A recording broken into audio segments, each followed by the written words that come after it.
കോൺഗ്രസിനകത്ത് K മുരളീധരനാണ് ഇപ്പോൾ താരം. ഈ കോൺഗ്രസിൻ്റെ ഒരു രക്ഷകനാണ് മുരളീധരൻ എന്ന് പറഞ്ഞാൽ അതിലൊരു തെറ്റുമില്ല. വടക്കോട്ട് ഓടാൻ പറയുമ്പോൾ വടക്കോട്ട്, തെക്കോട്ടെങ്കിൽ തെക്കോട്ട്, അങ്ങനെ എല്ലായിടത്തും രക്ഷകനായിട്ടാണല്ലോ അദ്ദേഹം. വട്ടിയൂർക്കാവ് എന്ന് പറയുന്ന മണ്ഡലത്തിൽ അത് കോൺഗ്രസിൻ്റെ ഒരു സുരക്ഷിത ഇടമായി കൊണ്ടുപോവുകയായിരുന്നു.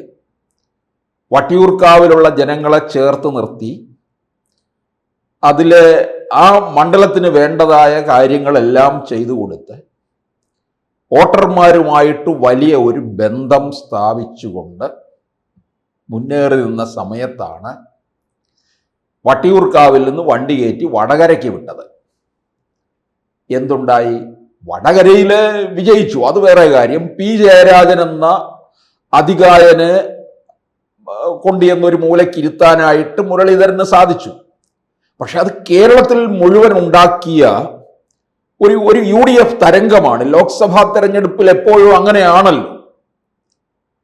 ഇത് നമ്മൾ മുൻകാലങ്ങളിലും ഒക്കെ തന്നെ കണ്ടിട്ടുള്ളതാണ്. അതുമല്ല,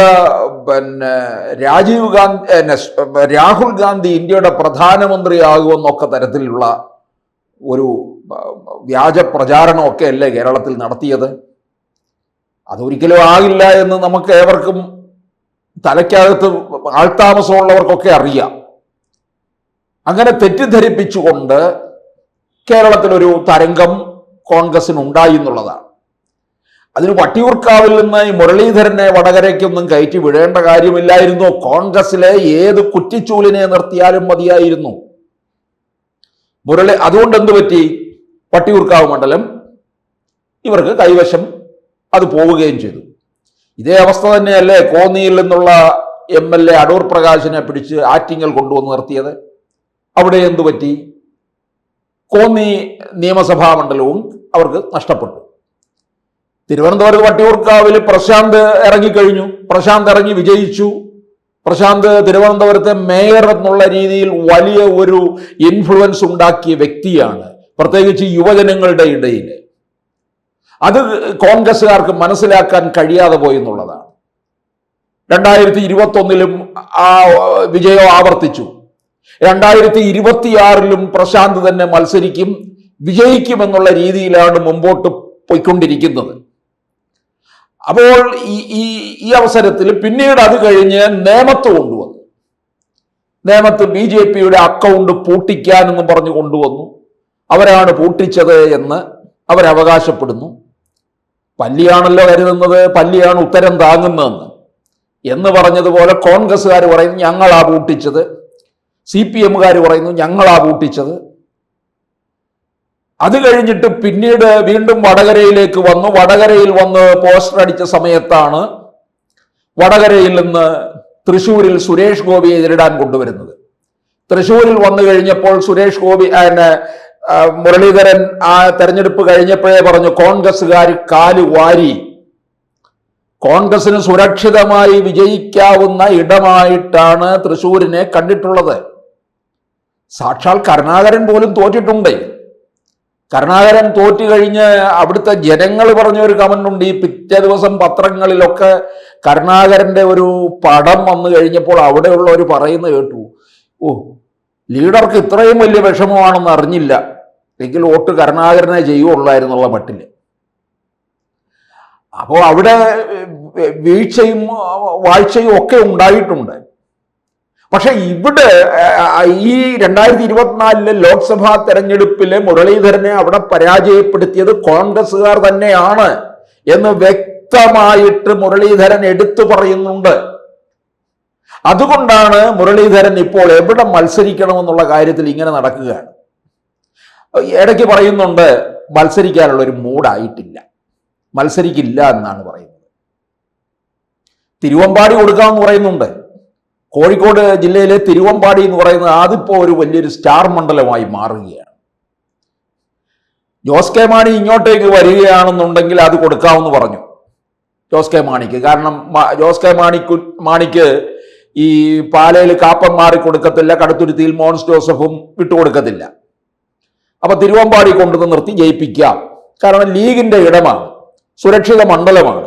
പക്ഷെ ഇപ്പോൾ അവിടെ CPM ആണ് വിജയിച്ചിരിക്കുന്നത്. അത് ഏതാണ്ട് ഒരു 3000 വോട്ടിന്റെ ഭൂരിപക്ഷം മാത്രമേ ഉള്ളൂ. ഭരണവിരുദ്ധ വികാരം അതിശക്തമാണ്.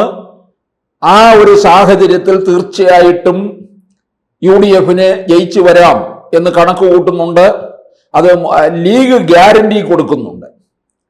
ലീഗിന്റെ മണ്ഡലമായ ഗുരുവായൂരിൽ പോലും മുരളീധരന് കൊടുക്കാമെന്ന് പറയുന്നുണ്ട്. മുരളീധരൻ അത് നോട്ടവുമുണ്ട്. ഗുരുവായൂർ മണ്ഡലം, ഗുരുവായൂർ ക്ഷേത്രം ഇരിക്കുന്നത് കൊണ്ട് മാത്രമല്ല, ഗുരുവായൂരിലെ കൃഷ്ണൻ മാത്രമേ ഉള്ളൂ ഹൈന്ദവരായിട്ടുള്ളത്. ബാക്കിയെല്ലാം അവിടെ മുസ്ലിം വോട്ടർമാരാണ് കൂടുതലുള്ളത്. മുരളീധരന്റെ ഒരു വിശ്വാസം എന്ന് പറയുന്നത് ഈ ലീഗിനകത്ത് കാലുവാരൽ നടക്കത്തില്ല, അതുണ്ടാകത്തില്ല. അവിടെ പോയി നിന്നാൽ സുരക്ഷിതമാണ്. അതുകൊണ്ടാണ് ഗുരുവായൂർ നോട്ടമിട്ടത്. പക്ഷേ തിരുവനന്തപുരം കോർപ്പറേഷന്റെ മുഴുവൻ തെരഞ്ഞെടുപ്പ് ചുമതലയെ ഏറ്റെടുത്തുകൊണ്ട് പ്രവർത്തനം നടത്തിയപ്പോൾ മുരളീധരൻ മനസ്സിലാക്കുന്നുണ്ട് തിരുവനന്തപുരത്തേക്ക് തന്നെ തലസ്ഥാനം തൻ്റെ കേന്ദ്രമാക്കണമെന്ന് ആഗ്രഹിക്കുന്നത് കൊണ്ട് വട്ടിയൂർക്കാവ് ഇടയ്ക്ക് നോട്ടമിട്ടു. ഇപ്പോഴും അതിൽ വലിയ മനംമാറ്റമൊന്നും ഉണ്ടായിട്ടില്ല. വട്ടിയൂർക്കാവ് എന്തായാലും വരാൻ പോകുന്ന തെരഞ്ഞെടുപ്പിൽ വലിയ സ്റ്റാർ മണ്ഡലമാണ്. കനത്ത പോരാട്ടം നടക്കുന്ന മണ്ഡലമായി മാറും. CPMൽ നിന്ന് VK പ്രശാന്തും BJPയിൽ നിന്ന് കൃഷ്ണകുമാറും ഇനിയിപ്പോൾ കോൺഗ്രസിൽ നിന്ന് മുരളീധരനോ അല്ലെങ്കിൽ വേറെ ഏതെങ്കിലും പ്രഗത്ഭന്മാരും കൂടെ വന്നു കഴിഞ്ഞാൽ അവിടെ ഗംഭീര പോരാട്ടം തന്നെയായിരിക്കും. BJP അവിടെ 2ാം സ്ഥാനം വരെ എത്തിയിട്ടുള്ള മണ്ഡലമാണ്. ഇപ്പോഴും അവരുടെ A ക്ലാസ് മണ്ഡലങ്ങളിൽ ഒന്നായിട്ട് നിൽക്കുകയാണ്. കോർപ്പറേഷനിലെ നിരവധി വാർഡുകൾ ആ മണ്ഡലത്തിൽ നിന്ന് വിജയിച്ചു വന്നതായിട്ടും കണക്കുകളുള്ളതാണ്. അപ്പൊ മുരളീധരന് ഇപ്പോൾ പലയിടങ്ങളും കേരളത്തിലെമ്പാടും ഒക്കെ പോസ്റ്റർ ഇങ്ങനെ ഉയരുകയാണ്. മുരളീധരൻ ഇന്നടത്ത് മത്സരിക്കണം, ഇന്നടത്ത് മത്സരിക്കണം. ഏറ്റവും ഒടുവിൽ ഇതാ കായംകുളത്തും പോസ്റ്റർ പ്രത്യക്ഷപ്പെട്ടു. മുരളീധരൻ കായംകുളത്ത് മത്സരിക്കണം. കായംകുളത്ത് അത് CPMന്റെ ഒരു ഇടമാണ്. പ്രതിഭാഹരിയാണ് അവിടുത്തെ MLA 2 തവണയായിട്ട്. പക്ഷേ BJP 2024 ആലപ്പുഴ പാർലമെന്റ് മണ്ഡലത്തിൽ മത്സരിച്ചു കഴിഞ്ഞപ്പോൾ ശോഭാ സുരേന്ദ്രൻ ഇളക്കി മറിച്ചെടുത്ത ആ മണ്ഡലം, അവിടെ കായംകുളത്ത് ശോഭാ സുരേന്ദ്രനെ വീണ്ടും മത്സരിപ്പിക്കുമെന്നാണ് അറിയുന്നത്. അവിടെ പ്രതിഭാഹരിയെ വീണ്ടും മത്സരിപ്പിക്കാൻ CPM ഒരുപക്ഷെ തയ്യാറാകത്തില്ല. കാരണം അവിടുത്തെ CPM ഘടകവുമായിട്ട് പലതരത്തിലുള്ള പൊരുത്തക്കേടുകളും ഒക്കെ പ്രതിഭാഹരിക്കുണ്ട്. എന്നാൽ കോൺഗ്രസിൽ നിന്ന് ഹരിതാ ബാബു തന്നെ നേരിട്ടിറങ്ങും എന്നും പറയുന്നുണ്ട്. ഹരിതാ ബാബു 2021 വിജയിക്കുമെന്നുള്ള കണക്കുകൂട്ടൽ ഉണ്ടായിരുന്ന ഇടമാണ്. പ്രിയങ്ക ഗാന്ധി പോലും അവിടെ പ്രചാരണത്തിനെത്തി. CPMകാര് പാൽക്കാരി എന്നൊക്കെ പറഞ്ഞ് അപഹസിച്ച സ്ഥാനാർത്ഥിയാണ്. ഹരിതാ ബാബുവിന്റെ വിജയം പോലും പലരും കണ്ടിരുന്നു എന്നുള്ളതാണ്. അപ്പൊ കോൺഗ്രസിന് പ്രതിഭാകർ വിജയിച്ചതും വലിയ ഭൂരിപക്ഷത്തിലൊന്നുമല്ല, 3000-ലധികം വോട്ടിന്റെ ഭൂരിപക്ഷമേ ഉണ്ടായിരുന്നുള്ളൂ. അപ്പോൾ BJP നോട്ടമിട്ടിട്ടുണ്ട്. അവിടെയാണ് മുരളീധരന് വേണ്ടി പോസ്റ്റർ ഉയർന്നിരിക്കുന്നത്. മുരളീധരനെ പറയുന്നത് എനിക്ക് മൂടില്ല, എനിക്ക് ഇത്തവണ മത്സരിക്കണ്ട എന്നൊക്കെ പറയുന്നുണ്ട്.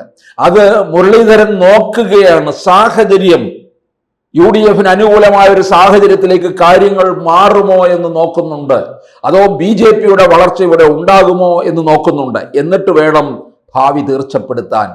കൂടുതൽ വാർത്തകളും വിശേഷങ്ങളും നിങ്ങളിലേക്ക് എത്താൻ ABC മലയാളം സബ്സ്ക്രൈബ് ചെയ്യുക, ബെൽ ബട്ടണും അമർത്തുക.